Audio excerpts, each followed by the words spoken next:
ज्ञान संपूर्ण हुआ नहीं, हृदय नहीं छदाया छदावे, और देखा देखी भक्ति का रंग नहीं ठहरावे। तो 64 लाख शिष्य हो गए, सबका सुख हुए और गुण गावे, जो कहे भगवान आ रहे भाई, एक बार नाम दिया था, आशीर्वाद दिया था, ये सुख हो गया, सो सवान बतावें। और परमात्मा ने एक लीला करी थी कि इनको परख के देखूं ये ज्ञान से लगे हैं या केवल वैसे मेरे पीछे पड़े हुए हैं। एक लीला की थी एक दिन, वो लंबा समय है फिर बताएंगे। और एक लीला की थी दाता ने, एक, क्योंकि लंबी कहानी है। एक दिन सत्संग कर रहे थे परमात्मा, क्योंकि दिन में धंधा करा करते, रात में सत्संग करा करते कि भी तुम भी फ्री मैं भी फ्री, दिन में अपना काल की तुम ये पेट की निर्वाह कर लिया करो। तो रात को सत्संग कर रहे थे। एक वैश्या का मकान था नियर बाई, आसपास कहीं।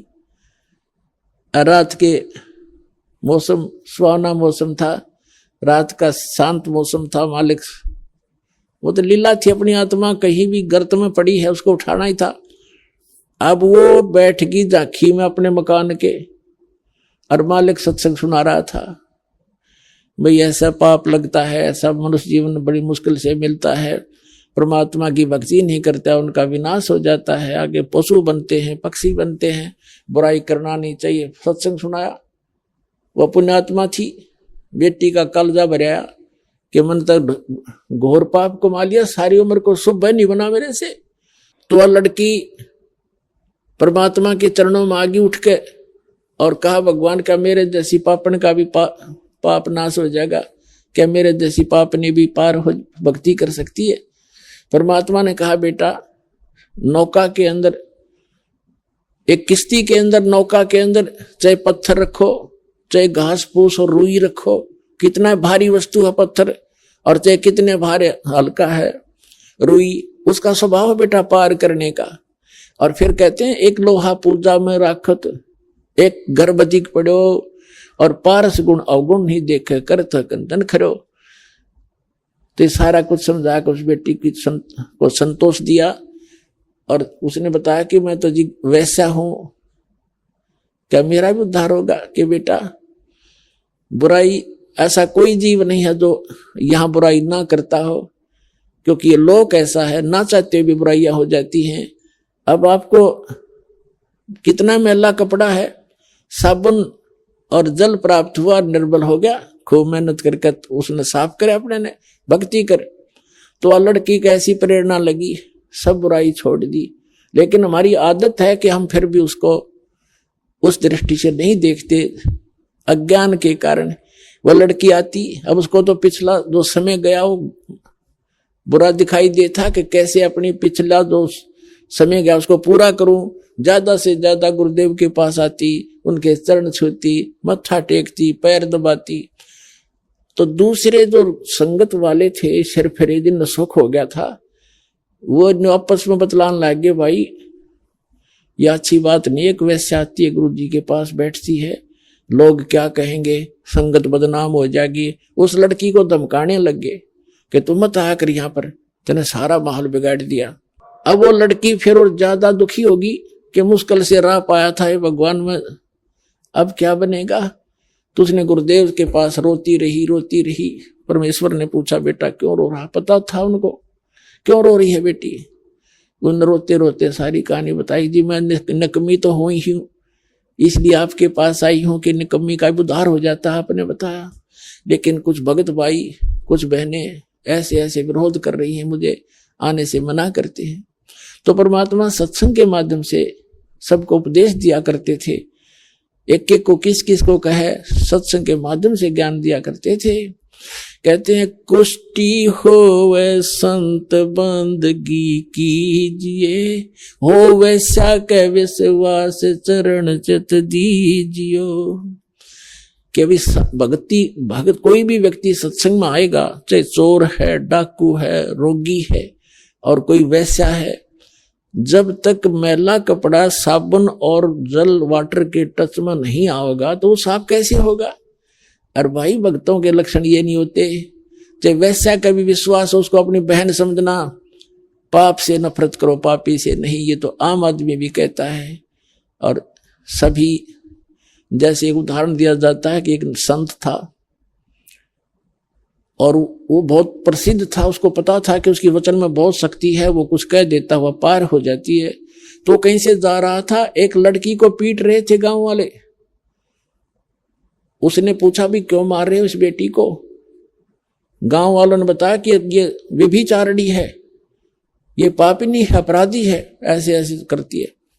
वो संत बोले भी रुक जाओ, सजा मैं बताऊंगा, ऐसे देंगे कि पत्थर उठाओ सभी और सब मारेंगे इसको। पर वो पत्थर मारना जिसने ये पाप ना कराया हो वैसा, नहीं तो यही खत्म हो जाओगे। पत्थर डाल डाल के सारे खिसके। तो हम अपने दोषों को पीछे रखते हैं, दूसरों को उछालते रहते हैं। तो हम भक्त बनना चाहिए। अब कुछ दिन तो शांत हुए, फिर धीरे धीरे बकवाद करने लगे कि भी अच्छा नहीं लगता। तो परमात्मा ने देखना था कि ये भक्त नहीं है जब गुरु की आज्ञा पालन नहीं कर रहे। जब तक मैं भगवान था, जब इनका सौ सुख हुआ करते थे, अब देखते हैं इनको क्या होगा। तो एक दिन परमात्मा ने कहा कि ला इसका पक्का काम कर दूं, इनको देख लेता हूं कितने भक्त हैं कितने अभक्त हैं। उस लड़की से कहा वैसा से कि बेटा कल तो पूरा हार श्रृंगार करके सब आभूषण जो भी तेरे पास है पहन के आ जा। अच्छा पिताजी। रविदास जी कबीर परमेश्वर के साथ ज्यादा रहते थे। रविदास जी से कहा कि एक हाथी ला कर आए पे। हाथी ले आकर आए रविदास जी। एक परमात्मा ने गंगा जल भर लिया बोतल में, कबीर जी ने, और लड़की को बिठा लिया बीच में, पीछा बैठ के आगे। रविदास जी से कहा कि अब तो चला इस हाथी ने। अब उस लड़की के हाथ धर लिया कंधे पे और बोतल गंगा जल भर के तेरी नो पीवे, और ऐसे मस्ती होकर बीच बाजार से निकाल दिया, काशी के बाजार में से निकाल दी वो सारा जाखी। और जो भी देखे जो करे वो धानक वो दुल्हा देयो कबीर दारू पियो और वैसा न साथ ले रहा। वो प्रसिद्ध थी ये। कबीर साहब के काशी के अंदर लाखों की संख्या में, लाख की संख्या में भगत थे आसपास के क्षेत्र के। सबको बुलावे, अका जो तुम्हारे गुरु जी के लक्षण दिखाओ, देख हम पहले नाट्या करते, वैसे गंदी औरतें जाती हैं, देख क्या हालात। ये इतना गंदा आदमी था, देखो दारू पी और वैश्या को साथ लिए सरेआम घूम रहा है, इसको ये भी नहीं मालूम इतना मदहोश हो गया। तो जितने चिल्ले थे परमात्मा के, पहले तो भगवान कहा करते परमात्मा आ रहे हैं, हम ये सुख दे दिया वो सुख दे दिया। अब वो सारे खिसक गए वहां से। कोई न्यू कहे मैं तो एक दिन गया था, कोई नु कहना मैं तो उसके साथ जाया करता, वैसे में कोई खास इंटरेस्ट नहीं था मेरा। यानी 64 के 64 लाख अपना सर्वनाश कर गए और सब भाग्य भगवान को छोड़कर। तो परमात्मा कहते हैं कि अब वो दो प्रकार से गुरु विमुख होते हैं। एक तो गुरुद्रोही हो जाता है, गुरु जी के बारे में गालियां देता है, बुराइयां करता है, दुश्मनों को प्रेरित करता है। तो वो तो कभी फिर आगे भविष्य में मनुष्य जीवन करोड़ों जन्मों युगों तक नहीं प्राप्त कर सकता। उसका तो भक्ति नाश कैंसिल, भक्ति तो धन कैंसिल हो जाता है।